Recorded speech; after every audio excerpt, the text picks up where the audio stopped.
parler des différentes meringues. Et bien aujourd'hui, nous allons parler de la réalisation de la meringue italienne, dans toute sa complexité. Voilà, en fin de compte, là j'ai préparé un sucre cuit. C'est juste, en fin de compte, dans une casserole, j'ai mis de l'eau avec du sucre. Ça peut être du sucre semoule ou du sucre cristal, il n'y a aucune incidence. Voilà. Donc là, je mets à chauffer mon sucre cuit.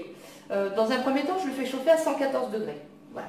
Donc au même moment, là j'ai préparé mes 80 g de blanc d'œuf. Voilà. Donc là, mes 80 g de blanc d'œuf, je les mets au batteur. Je rajoute une pincée de sel et mon petit secret, du jus de citron. En fin de compte, ça a pour effet justement pour éviter que la meringue, enfin que les blancs grainent. Voilà. Donc vous avez vu, au même moment, je mets à chauffer mon sucre cuit et mes blancs. Alors vous, si vous n'avez pas de batteur et que vous avez votre bœuf à la main, c'est tout aussi bien. Parce qu'en fin de compte, là, vous allez voir, ça va être très long.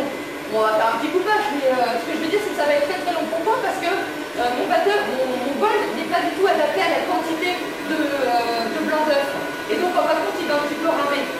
Donc voilà, donc, si vous avez votre petit batteur à main, ça ira beaucoup plus vite parce que vous allez adapter votre bol en fonction de la quantité de blanc que vous avez. Donc si toutefois vous utilisez le batteur à main, vous commencez déjà à faire cuire le sucre cuit et vous attendez à peu près qu'il arrive à 95 degrés pour commencer à battre vos blancs. Voilà. Donc là, dans un premier temps, moi j'ai mis, comme tout à l'heure, je vous l'expliquais, j'ai mis à 114 degrés. Pourquoi? Tout simplement pour que ça... Donc ça va sonner à 114 degrés. Tout simplement pour que ça m'avise et que je me dise, tiens, parce que je vais être obligée de faire autre chose, préparer, mixer et tamiser ma poudre d'amande. Donc là, ça va juste me prévenir qu'il va falloir que je vérifie l'état des blancs. Il faut qu'à 114 degrés, les blancs commencent à monter. Voilà.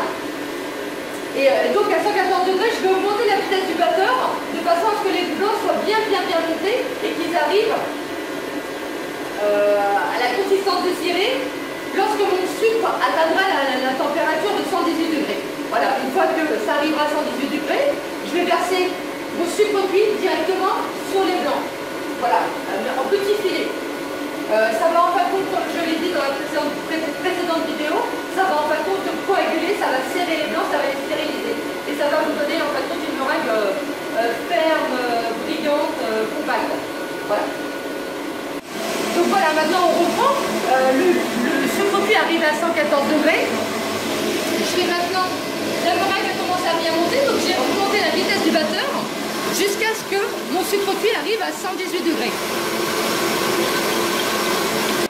Le sucre est arrivé à 118 degrés, maintenant je vais l'incorporer en petits filets sur les blancs. Et vous allez pouvoir regarder que la meringue, en fin de compte, elle va augmenter de volume, elle va gonfler. Voilà, là on a déjà une belle meringue bien montée. Voilà, il est important que vous montiez, que vous incorporiez le sucre cuit en petits filets, pas tout d'un bloc, parce que sinon ça va vous la faire retomber. Voilà, et maintenant je mets la vitesse maximale jusqu'à complète refroidissement.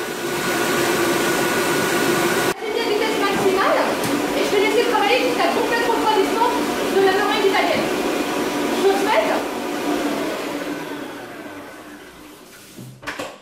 Et regardez-moi le résultat. Vous avez ce fameux bec d'oiseau. Donc voilà, une meringue bien compacte, bien lisse, bien brillante. A Chubaxel los dedos. Et regardez, quelle est belle ma meringue.